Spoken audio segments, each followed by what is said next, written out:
اسی لیے مالدار تو بدل بھی سکتا ہے, غریب بدل نہیں سکتا.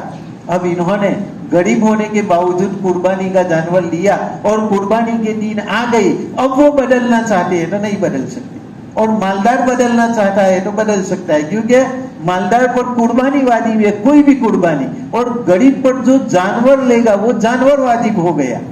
تو میں نے کہا اب مسئلہ سمجھو کہ اب دونوں کا جانور گم ہو گیا تو اب غریب کے اوپر کیا تھا, وہ جانور اب نہیں رہا تو جانور واجب نہیں ہے, اور مالدار آدمی کے اوپر وہ قربانی کا دوسرا جانور لینا واجب ہے. اب اتفاق یہ ہوا کہ دونوں کے جانور مل گئے, جو گم ہو گئے تھے تو کہیں چلے گئے تھے اڑول وغیرہ, اور یہاں سے پھر دوسرے دن کسی نے پہنچا دیے کہ تمہارے جانور تو یہاں پر آ گئے تھے. تو اب غریب آدمی نے بھی دوسرا جانور لے لیا, اور مالدار پر تو لینا ضروری تھا, تو غریب پر ضروری نہیں تھا لیکن غریب نے لے لیا, اور مالدار پر ضروری تھا تو مالدار لایا. اب وہ پہلا جانور بھی مل گیا, 1 دن کے بعد 2 دن کے بعد, قربانی سے پہلے گئے. تو اب غریب پر پہلے بھی کیا واجب تھا, وہ جانور, تو اب وہ ملا تو اس کو بھی کیا کرنا پڑے گا, ذبح کرنا پڑے گا. اور جو دوسرا لائے وہ بھی کیا کرنا پڑے گا, کیونکہ دوسرا لیا تو دوسرا بھی واجب ہو گیا, اس پر تو جو جانور لیتا ہے وہ جانور واجب ہو جاتا ہے. برخلاف مالدار کے اوپر تو اب مالدار کو کیا ہے, اس کے پاس اب 2 جانور ہو گئے, ایک نیا لیا, دونوں نے نیا لیا, گم ہو گیا تو اب دونوں نے ایک نیا لیا, وہ اور وہ واپس ملا, وہ تو اب دونوں کے پاس 2 جانور ہو گئے. تو غریب کیا کرے گا, دونوں جانوروں کی قربانی کرے گا, کیونکہ پہلا بھی اس پر واجب نہیں تھا, لایا تو وہ جانور واجب, اس کے بعد دوسرا لایا تو اب دوسرا واجب. اب جو گم ہو گیا اور وہ مل گیا تو پھر وہ جانور تو پہلے بھی واجب تھا اور اب ملا تو اب واجب ہو گیا. اس لیے غریب کو 2 جانور قربان کرنا ہے. اور مالدار کیا کرے گا کہ جو جانور ملا ہے یا تو اس کی قربانی کرے, یا جو ابھی نیا لیا تھا اس کے اوپر 2 نہیں ہے.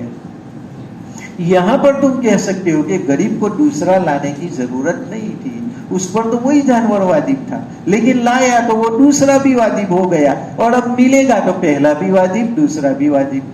برخلاف مالدار کے اوپر 2 جانور واجب نہیں ہے. لیکن مسئلہ یہاں پر ہے اور اس کو لگا دیا دوسری جگہ پر کہ مالدار اور غریب اس کی قربانی کا جانور اگر گم ہو جائے تو کہا غریب کو دوسرا لانا واجب ہے, مالدار کو واجب نہیں. میں نے کہا یہ تو بالکل الٹا مسئلہ ہے, ایسا نہیں ہے. غریب کو واجب نہیں تھا لینا, لیکن اگر وہ لایا تو وہ جانور واجب ہو گیا, اور مالدار اس کے اوپر تو قربانی ضروری ہے. تو اگر دونوں کا جانور گم ہو جائے تو غریب پر ضروری نہیں, ضروری کس پر ہے, مالدار پر, غریب پر ضروری نہیں. ہاں غریب پر وہ جانور مل جائے تو, ورنہ نہیں. اب اگر نہیں ملا اور وہ دوسرا جانور لے آیا تو پھر اس کے اوپر تو وہ جانور بھی واجب ہو جائے گا. اب اتفاق سے وہ پہلا ملا تو وہ پہلا بھی اور یہ بھی, کیونکہ غریب جو جانور لیتا جائے گا وہ جانور واجب ہوتا جائے گا, قربانی اس کے اوپر واجب نہیں ہے, بلکہ نظر کی طرف یہ جو جانور ہے وہ جانور اس کے اوپر واجب ہو جاتا ہے.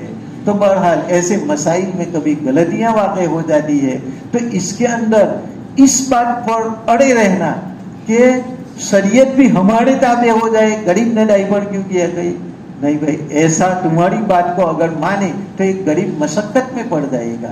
غریب کے اوپر دوسرا جانور واجب نہیں ہے. ہاں کوئی غریب ہمت والا ہو اور وہ کسی طریقے سے لے آئے تو اس کے اوپر 2 جانور واجب ہوں گے, لیکن ایک غریب کی بنا پر ہم ہر غریب کے اوپر یہ مسئلہ واجب کر سکتے نہیں ہے, بلکہ ہم مسئلہ تو یہی بتلائیں گے کہ غریب پر جانور لیا تو واجب ہو گیا, اور گم ہو گیا یا مر گیا تو اب اس کے اوپر دوسرا لانا واجب نہیں ہے. یہی اصل مسئلہ ہے. لیکن بعض لوگ نہ سمجھنے کی بنا پر پھر سمجھتے تو نہیں, اوپر سے چاہتے ہیں کہ ہماری ہی بات کو مانا جائے. تو قرآن نے اس اصول کا یہاں پر رد کیا ہے کہ تمہارے اندر رسول کی ذات موجود ہے تو ایسی صورت میں رسول کو فیصلہ لینے دو. تم کون سا مشورہ دینے والے ہو گئے کہ نہیں بنو المستلق کے اوپر حملہ کر دو, کوئی تفتیش نہیں کرنا ہے، کوئی خبر گیری نہیں کرنا ہے، ان کے اوپر حملہ کر دو. اگر ایسا کر دیا جاتا تو کتنی مشقت ہو جاتی. اس لیے اللہ تبارک و تعالیٰ نے بتلایا کہ جب تک نبی کی ذات تمہارے اندر موجود ہے وہاں تک نبی کی بات کو تم فالو کرو، اور نبی کو کوئی بات سمجھ میں نہ آئے تو پوچھ تو سکتے ہو، لیکن یہ جذبہ رکھنا کہ ہماری ہی رائے پر عمل ہو اور ہماری رائے پر عمل نہ ہو تو یہ کہنا کہ ہماری بات ہی کہاں مانی جاتی ہے، ہماری بات تو سنتے ہی نہیں ہے، اس طریقے سے کہنا مناسب نہیں ہے. اسی طرح کی بات آپ صلی اللہ علیہ وسلم کے بعد، آپ کی وفات کے بعد آپ کے نائبین کے لیے ہیں، علماء کرام کے لیے ہیں، کہ جب تک علماء کرام موجود ہو اور مسائل بتلانے والے موجود ہو وہاں تک اپنی بات کو منوانے کا جذبہ نہ ہونا چاہیے. بات سمجھ میں نہ آئے تو مشورہ تو دے سکتے ہو، لیکن یہ بات کہ ہماری ہی بات کو مانا جائے یہ اچھی بات نہیں ہے.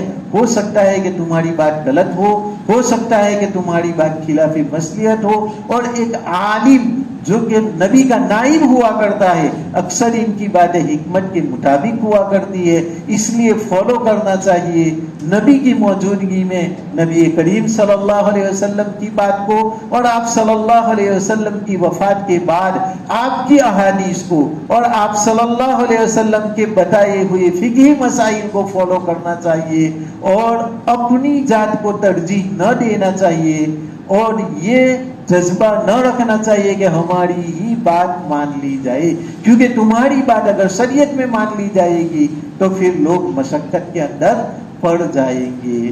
اس لیے آج کی تفسیر کا خلاصہ یہ ہوا کہ جب تک رسول کی ذات موجود ہو، رسول کے نائب موجود ہو، اور آج اس کی شکل میں قرآن اور احادیث موجود ہے، تو جب تک یہ موجود ہے وہاں تک ہمارا یہ جذبہ نہ ہونا چاہیے کہ ہماری بات پورے گاؤں والے بستی والے فالو کرے، نہیں، بلکہ یہ جذبہ رکھے کہ قرآن اور حدیث جو کہہ رہا ہے، نائبین رسول جو کہہ رہے ہیں، اس بات کو فالو کرنا چاہیے. اسی میں پوری امت کے لیے راحت ہے، اور اللہ تبارک و تعالی ہمیں اس پر عمل کرنے کی توفیق عطا فرمائے.